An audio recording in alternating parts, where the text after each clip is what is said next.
Tim, I miss being the target of your wrath. Well, it was always fun to be mean to you. I know. Last time we talked at your house, you said it was like looking at me was like looking into the eyes of Jiminy Glick, Gary Busey, and Sally Kirkland. Did I really? That is just mean. So let's talk about you being from the Midwest. I'm glad to have you with us, Tim. Thank you for joining class in July here. My pleasure. COVID. So yeah, people are very excited to hear from you because we talk ad nauseum about all the projects that we made together, and everybody is a fan of the Captain and Precious Meadows and Jesus People in the Room. And so they see themselves in you because they know you're from the Midwest. Born in Minneapolis, Minnesota, then Madison, Wisconsin, then spent a long time in Niles, Michigan. Mm-hmm. And then I moved out after I graduated from high school. I moved from Niles, Michigan to Los Angeles. And was that the patriotic dance troupe? Or is that something different? No, that was the Young Americans. Okay, yeah, right. That was the Young Americans. So that's kind of what brought me out to California was I auditioned for the Young Americans. And, so a lot of the people that were in the Young Americans were going to Cal State Fullerton. After college, I auditioned to be a dancer with Mitzi Gaynor. So I toured for a year as a dancer based on one dance class. And when you're young, sometimes you have this confidence. Sure.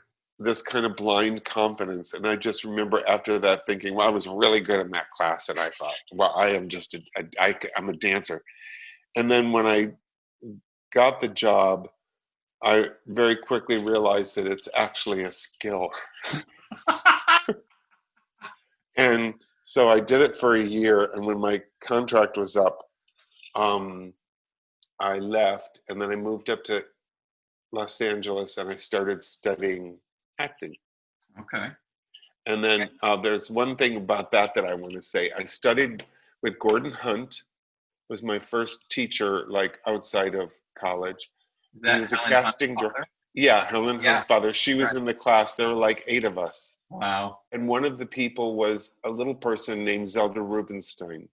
And she was in a film while I was in class. Poltergeist came out, a film that she had done. And she played a medium in Poltergeist. She's, famously was like, go towards the light, Carol Ann. So that's Zelda. And once I saw somebody that was a friend of mine get a job, and then all of a sudden from that job, she was able to get an agent and start working. I thought, well, maybe I could do this. Maybe it doesn't have to just be a hobby.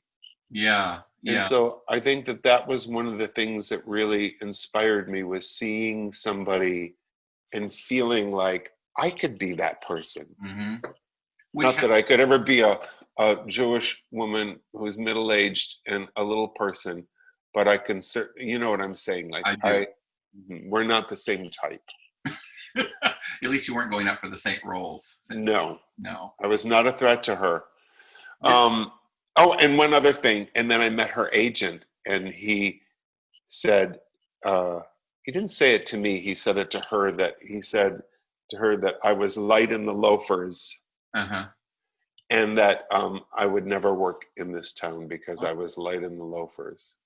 And so I think a lot of people that were gay and out were kind of discarded back then. Right. And yeah. And so fortunately, the town kind of shifted. Do you think that had any impact on your future, like the way you saw yourself? And oh, absolutely. Yeah. Absolutely. I mean, when you are monitoring yourself and thinking in terms of what you're doing with your hands or how you sit or how you run, or when you're monitoring yourself, you're not able to just be free, and straight people grow up with the luxury of just not having to worry about all that. What actor from your childhood did you find yourself most surprised to be working with in your adult life that you never as a kid would have imagined you'd ever even know the person? Jane Fonda. Oh, wow. Because I used to watch, I remember watching Clute. I remember as a kid, my parents let me see They Shoot Horses, Don't They? Mm-hmm. And then I would act like I was in a dance marathon down in our family room, and we had a pool table, and I would tie my little brother's leg up to mine and run around the pool table until we were exhausted. My poor little brother. And Right. and I would make him do this, and I was in my mind acting like I was in They Shoot Horses, Don't They? Yeah. And I was, a kid. Yeah, and you've had 151 credits as of last night on IMDb, and so obviously you've worked with so many people. But when you work with Jane, I'm assuming on Grace and Frankie, that was there an extra level of like, I'm gonna be cool. This is not a huge thing, or anything like that. Absolutely. I mean, it's good to know I'm that. Like, still not over it. yeah, The first 3 seasons, we didn't have any scenes together, and there was really no reason for me to ever approach her. So I just left her alone. yeah, And finally, after a table read, she, follows me out, and I'm in the parking lot walking to my car, and I hear, Tim, Tim, Tim. And I turn around, and there's Jane Fonda running towards me with her dog in her hand. And she goes, we've I don't think we've actually, technically met. And I was like, hmm. And she said, and she hugged me and she said, I love you on the show. And she was very nice. And I said, thank you. And I said, I love you on the show too. And I've always enjoyed your work. And I kept it very minimal. yeah. Then I went to my car and pulled up my keys, and my hand couldn't go in the Yep. keyhole. I was just like that. And she's always very lovely to me, and we've had scenes together, and every time I just think, to try my hardest to be present, but there's not a minute that I'm with her that I'm not thinking, that is Jane Fonda. I Right. know that's crazy, Right. but I No, I it's I completely. grew up with her, idolizing her. Do you But remember what it was like the first time you walked on the set of Coach? In other words, I'm assuming that was your first big show. And what was it like to actually be on the set of a sitcom?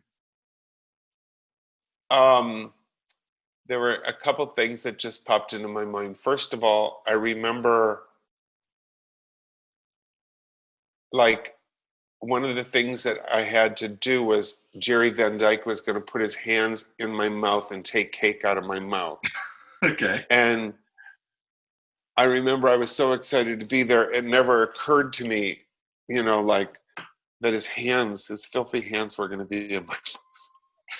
And Right. when we actually did it, I just remember being aware and hoping that he had washed his hands. Like, just, I've got a little bit of OCD. And so I just thought of something that actually might be useful for your students to hear, in that the very first thing I did never made it to air. And but I remember it was a big deal for me, and it was a show called Daddy Dearest. Mm-hmm. And I don't even think it's on my credits because it never made it to air. But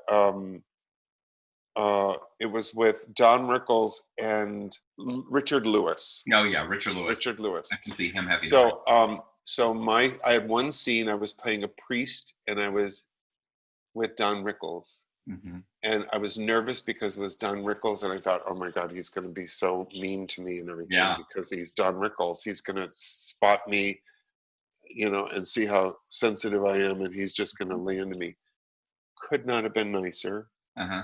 But I remember the thing that I think is useful for your friends is that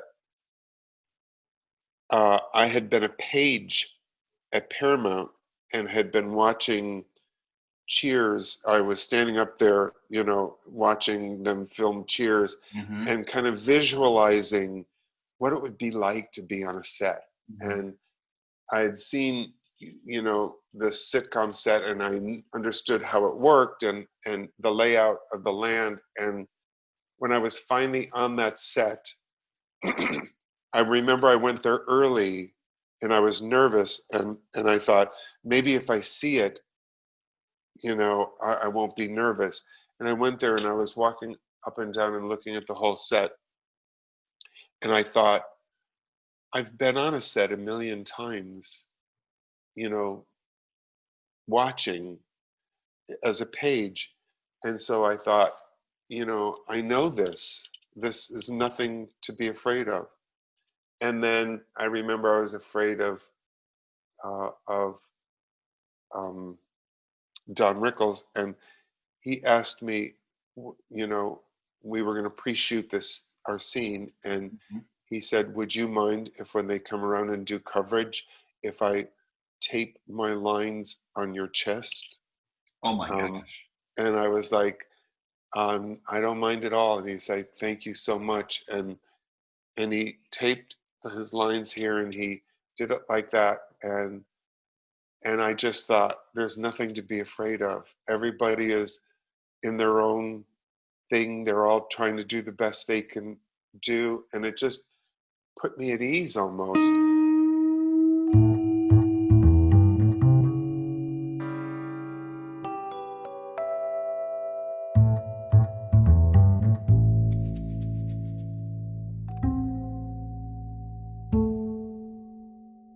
And then like 4 days later, I was up on Sunset Boulevard driving, and I hear honk, honk, honk, honk, honk. And I look over, and it's Don Rickles driving, going like that Oh to me. my And I just thought, gosh. and that was before I had done Coach. It was like my first Uh-huh. kind of thing. And I just thought, I remember driving and thinking, there's a place for me at the table, Hmm. I think maybe. also like if like that is such good advice, but also the idea of like if you could see the sitcom from the back of the risers, that's sort of what I'm imagining, because when you're a page, you're standing behind the Yeah. back there. If you, instead of the glare of the lights and you're in the pressure of those cameras that feel like they're like right down, coming down at you, if you could kind of out of body go to the back of the room and see it for what it is. It's a bunch of people doing their job. Yeah. And then also just being around it, it's like visualizing it. I think that there's something to visualizing yourself in something, and then it kind of almost like when it happens, you're kind of like, oh, I've been here. Hmm. It's a weird.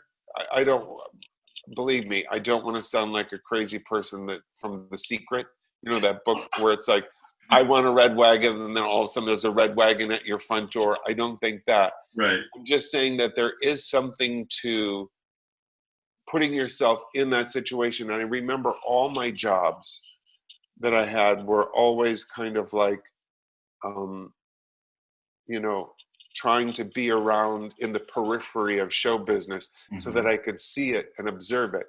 So Yeah. that when I was finally in it, it felt like I've been here. Yeah. I guess that's my point of that That's a story. great point. So you've had a very unique career. We've talked to a former child actor last month. It was Peter Brady, Chris Knight, of course, and then before the month before we talked to director Nicole Holofcener, my favorite director. And so we've been talking to people like that each month, and now we're talking Cool. to a character actor who you have the unique experience of constantly shifting from show to show to movie to and so what is it like to be a guest actor? You're obviously like a visitor to a club that exists. When I guess I'm talking more about TV. And do you have an outsider story, like what's the biggest mistake maybe you've made as an outsider, or what should people know about coming into something that's already established? I guess as a guest, what I always try to do is just, my whole thing is just be prepared, know that there are going to be weird challenges in every guest situation. Um, what you don't want to do is, I think I learned early on when I would do things, it's like if you're a reporter, you want to see that as a whole scene, and what is my role in this scene, and I've got to jump in with questions, and I've got to do like that. You don't want to think in terms of how can I stick out in this scene Yeah. so that somebody will notice me. you don't want to do that. What you want to do is think in terms of how can I be in the scene and be present and and active and just do what is required of me. I say that, but then, sometimes you'll see in a movie somebody has a scene where they really stick out, and there is a little piece of that, but you gotta be careful about that when it comes to a scene where all that is required of you is to bring somebody their salad and give them menus and and ask a couple of mundane questions. That's not the time to be like, here's your salad, sir, and then walk off. I mean, it's just like what you want to do is try to make it as real and honest. So I know that sounds obvious, but I've seen people come onto a set where they do something and I just think, okay, they need to calm down. They need to calm down. Was there a little room in Knocked Up? Because that's what made me think of it when you say stealing scene. You do make a lot of the scene, and you even made the trailer for Knocked Up. Hello, my name is Thomas Pellegrino. I'm Ben Stone. Hi there, Chip. Nice to meet you. And you must be Debbie's sister. Yeah. Alice. Allison, Yeah. hi. Hi. How are you? Good. So, what can I help you with today, Mr. and Mrs. Stone? And I remember Seth Rogen very generously said to me at the top of it, he said, just so you know, Judd doesn't mind if you improvise a little. How nice to know. Yeah, and it was really nice to hear that and nice to know. And then, so there were a few things that were not written that I improvised that got in there. So I think I said something in that movie like, oh, you do look like your sister. Well, you do look a lot like your sister. That was your joke? That seems I like think so. Wow, that's your moment. And so whenever there's an improvised thing, an opportunity to improvise, I feel safe doing that. But I also wait until I'm asked to do it. And I remember one time I did a job on Shameless, and I was told that they didn't like that I improvised. And I said, I didn't improvise. And they said, yeah, this line wasn't in the script. And I said, there was a producer on the set that came up to me and asked me to say that line. Oh, wow. And they didn't know that, but I was kind of shamed for being an improv actor. On a show called Shameless. On Shameless. You can't rush them. I agree with Will. Sometimes you have to be tough with people, right, Will? That's right, Larry. Business is business. That's right, Will. Do you do any of your own blocking, or is it completely the director saying you'll sit here for this line, you'll stand, or is there any, like in the first day of blocking rehearsal? Well, usually, I mean, everybody is different, but usually they have an idea of how they want to shoot it. Okay. And so they'll say, you'll come in from this door and you'll go to the couch eventually. See where it comes natural for you to go to the couch. And then if you wait for a while, they might say, no, you don't have to linger so far at the door, go sit at the couch earlier. Yeah. And so that's kind of how you find it. It's almost like they have an idea of where things are going to go. Some directors, Todd Holland is very clear. It's like, I want you to come in here, stand here, and then I want you to go here on this line, and then I want you to do that. But everybody's different. One moment I like that you did in it, which probably wasn't in the script, but it wasn't a line, it was a visual thing when Grace, chokes on her donut and the powder flies everywhere. I love that your eyes trailed following the puff of powder. I thought that is so you, but I want to know, like, when it comes to something like that, is that something you think of in advance, or does something like that just happen in front of the live audience in the moment? I will be honest with you about that moment. She did it. We did it in rehearsal. She did it once, and I just started laughing so hard when she did it. Mm-hmm. And so in front of the live audience, we did it twice. And I just remember my thing was, no matter what, do not laugh. Like, just stay in the thing. And so I found that if I wasn't looking at her, it helped me. So I just looked at the dust, the cloud of powder, because if I saw her face, I was afraid I would laugh. I know that sounds so lame, but that was really what was And that's what it was. behind it. Well, it worked for the. She's very funny to me. She Yeah. is a very funny, kind of vulnerable person. Yeah. And so she would do things and say things, and that was one of them. But there's lots of things, lots of times when, God, we were on one thing one time when I just remember we could not stop laughing, the two of us. We were like bad children in church, and Jim Burrows comes in, this is in front of a live audience, and was like, "You guys, you have to pull it together." And I was like, I know. I'm a guest on the show. I mean, Right. I'm like, I know, I'm so sorry. And Deborah was like, we've got it. Action. Right away, she looks at me and she starts going, Oh, and Lord. we just sat there laughing. And Yeah. I don't know how they were able to cut something together, but they did. And you're thinking, this man directed the Mary Tyler Moore Show, Cheers, Taxi. And that's another thing. He had directed all those episodes of Cheers. Yeah. And so I had watched him all those years. I knew exactly how he worked. Uh-huh. So when I went onto the set of Will and Grace, I remember thinking, leave him alone. He doesn't like it when actors come to him. Like, I knew exactly how to be with him. And so if you're working on a job, there's no job that's around show business that's going to be a waste of your time. You're going to get something from it that will always help you in the future. That is such a good point. You played one of the most low rent directors. Hello, everyone. Hi. It's nice to see you. You may call me Rod. That is your name. It is. Have you ever had any directors like that? They didn't know how to direct actors. Maybe they were in their own world to that extent. Just you. Right. Sure. I was channeling you. I know. Donnie brings up a good point. Let's not push. Okay. Let's just really let the spirit work through you and really fight for good and evil. All right? Yeah. All right. And just focus, Zach. You feel like you're miles away. Just focus, okay? And action! What are you doing? I'm sorry. This is more important. What? What is more important than making show business?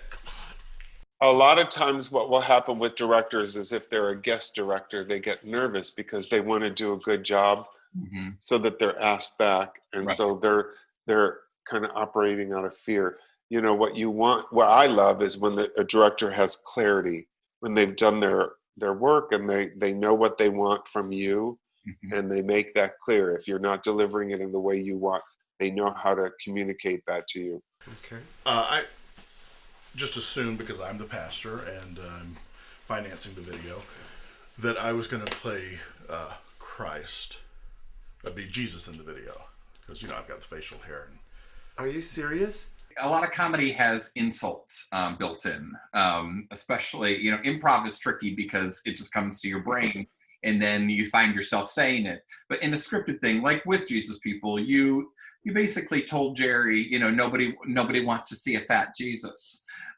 You also told him that he was clinically obese. Are you serious? Don't you think that would be disrespectful? Why? Well, Jerry, nobody wants to see a fat Jesus. Well, first, I'm not fat. I have a bone condition that has elevated my system. Jerry, well, you look clinically obese. Do you have a conversation beforehand? Because I know that you are a sensitive soul. Yeah, I think I did talk with him beforehand and say, is it okay if I say really mean things to you? But I didn't tell him what I was going to say, and I didn't even know what I was going to say. But once he and also see, I felt safe with him. I knew him, and a part of being able to act and improvise and all that stuff is feeling safe with your partners.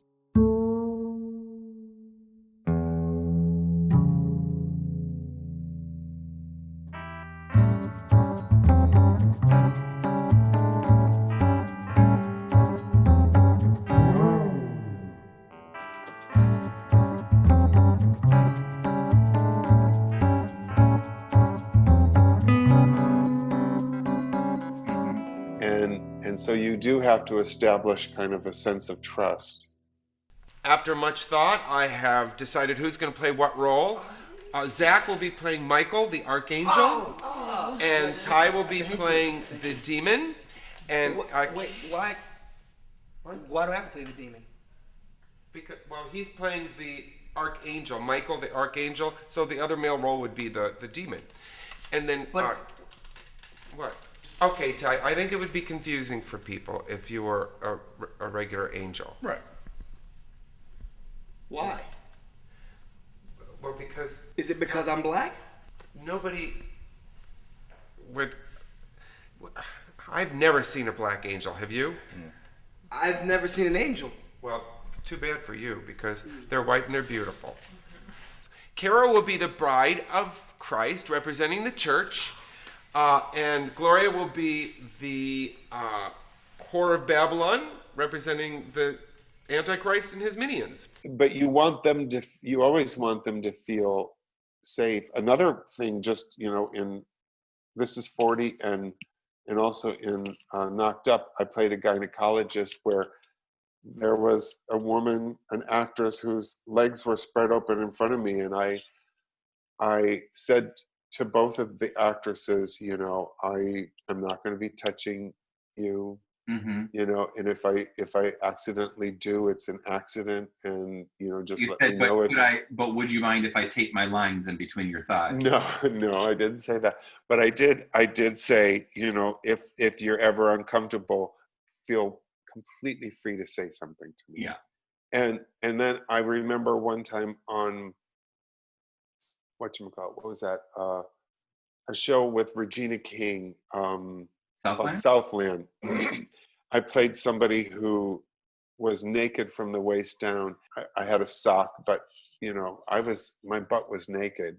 Uh-huh. And we shot it on location, so I was standing in some neighborhood in Studio City, naked. And when the wardrobe lady comes up to you and says, "Okay, you can take your pants and underwear and give them to me now, because we're going to shoot your scene next." And you take your clothes off and you're standing in a neighborhood in Studio City with people watching the filming, right. And your butt is out. You just have to kind of set all your pride aside. Yeah. And I would get out of the car handcuffed with my hands behind my back, and I had to ask Regina King, "Would you be kind enough to pull my shirt out of my butt crack?" And she did, and she did it every time. And then after a few times, she would just do it without, asking. And I know it sounds crazy, but there is that kind of trust that you have where you want to take care of fellow actors. You want to help them and take care of them. And I'll never forget how generous Regina King was as an actress, digging my shirt tail out of my butt crack. Yeah. Take after take. Very good question. That's a lot to ask. And she didn't even make me ask. After like 2 times, she just would automatically, turn me around and pull that shirt out of my butt crack. Very kind. It's a great story. Almost to the end here, you learned a valuable lesson on your best credit on IMDb, which was, of course, VIP with Pamela Anderson. I think you learned a less is more lesson on when it came to acting. Well, you can take all the acting classes in the world that you want, but once you see yourself on VIP, with a gun, right, pushing out that you're crazy with your eyes, you realize you don't really have to work so hard. Mm-hmm. It's like, just let the gun do the work for you. If you walk into a room with a big gun and a silencer, you don't have to do anything. But I remember at the time thinking, well, what if they don't get that I'm crazy? Mm-hmm. A terrorist. And it's like, yeah, exactly. And it's like, I just remember seeing it back and thinking, oh my God, in heaven. I would think your outfit just sold it. I mean, you could have I trusted know. the peach suit. I know. The thing is that I remember one time hearing Elizabeth Taylor say that she never watched any of her own work and that she didn't find it useful. And I always thought that maybe she should have, because she was beautiful and wonderful, but a lot of times, really like 100%, like, over the top and stuff. And I just thought, I've learned so much just from watching myself be bad. And I think, okay, I don't have to do that much. Like, all you have to do is be sitting there and they will see. You don't have to, all you have to do is think the thought and Yeah. be sitting there, and the audience will see. You don't have to indicate it. You don't have to show them to make sure they get what you're doing.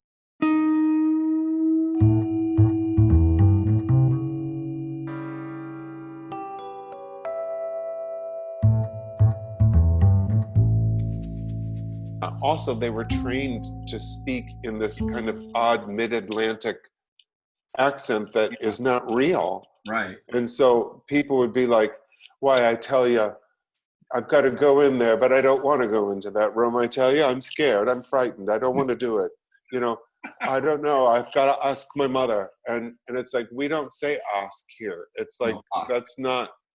that's not, and they weren't British. It's just, I don't know. It's weird. It was like a weird kind of mid-Atlantic accent. So I Googled mid-Atlantic one time and I realized it's an accent that was taught to studio actors. Yes, it was. To kind of elevate them, and it's not real. And I think that what's happened with acting is people have been trying to get closer and closer to reality and truth. And then every once in a while I'll do something like VIP and it's just not even close to real. And you had Pamela Anderson like in a closet, but no, I think they had tape over their mouths, but nothing around their hands. Yes. And I remember saying to the director, well, if their hands are untied, what's to stop them when to just take the tape off, open up the door and leaving the closet door? And the director said, don't worry about it. You're thinking too hard. Mm-hmm. And I remember seeing it and thinking still, like, well, the audience can see that their hands are not bound in any way. Mm-hmm. And so it just made me look like a really stupid international terrorist serial killer who only kills supermodels. All right, we're wrapping it up here. We are rebooting Precious Meadows right now. We've shot 4 episodes so far. Oh, So really? Do you have any memory of shooting the original pilot? I don't remember that much about it. I remember Mindy Sterling and I were doing it together, and I remember that we were kind of tormenting each other, trying to make each other laugh. Absolutely. With this weird porcelain Asian thing that you kept wanting to turn, and she kept wanting to turn it away. And yeah, you were absolutely torturing each other. I don't know what that is. I know, but well, this is from Taiwan. Okay, so this is, and it's not just. We were poking at each other. What are some fun traits as an actor that you can bring when you're playing a senior?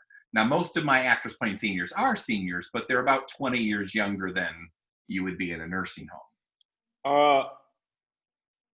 When I think about that,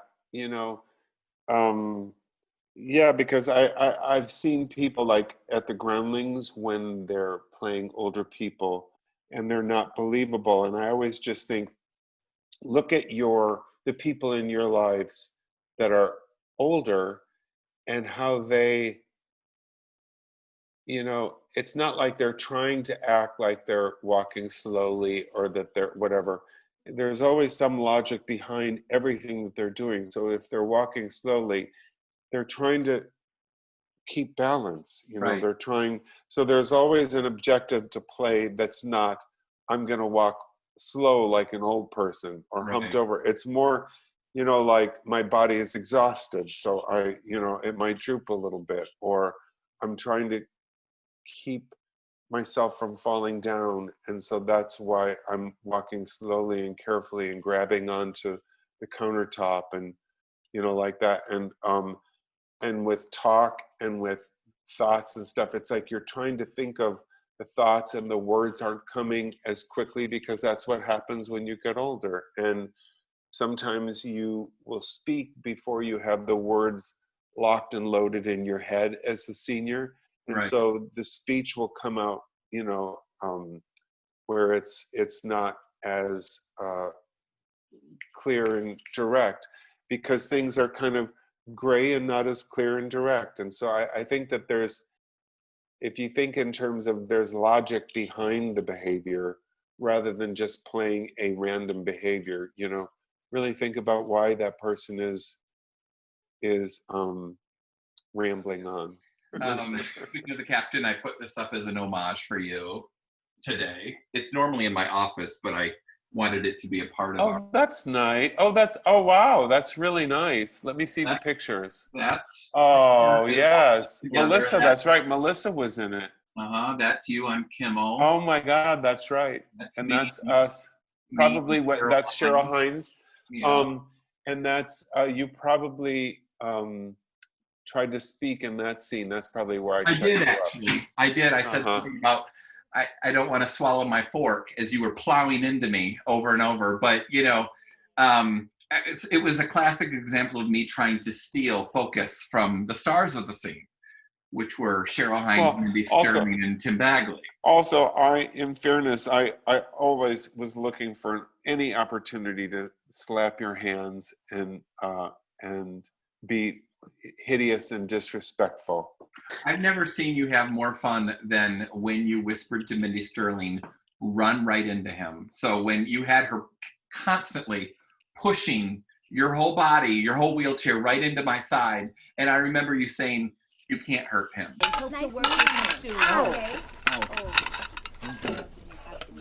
Please move that chair. Well, I'm not going to deny it. I am not going to. You know that you did. Well, eventually. I'm not going to deny it, because there is something extra fun about being in a wheelchair and having it used as a weapon on you. Okay, I'm going to wrap it up. Thank you so much, Tim, for joining our class and for really giving us a lot to think about. I'm going to put some of your little life lessons up on chyrons on the screen. Oh, geez, that sounds like a horrible idea. Well, it's wonderful to be with you and with your class. I appreciate you asking me. I love that you're teaching and passing on what you've learned. And if there's anything that I can ever do, just let me know. And my best to all of your students. I'll ask you the same question your character asked in Jesus People. What is more important than making show business? Is there anything more important than making show business? Yes, life. Living your life. Relationships, friendships, family, living your life. Yeah, I think that's more important, obviously. Don't you? Or is it still show business is the most important thing to you? Everything. It's everything. Yeah, that's the difference between you and I. Mm-hmm. We have a different sense of values. That's why there's huge posters up here of Suzanne Summers and Joyce DeWitt. And where? Right in my office back here. I don't see it. Maybe I'm lying. I think you are. All right, speaking of living life, we're going to let you go live yours. Okay. It's great to see you, Dan. Yeah, you too, Tim. Thank you. Much love. All right. Bye. Bye.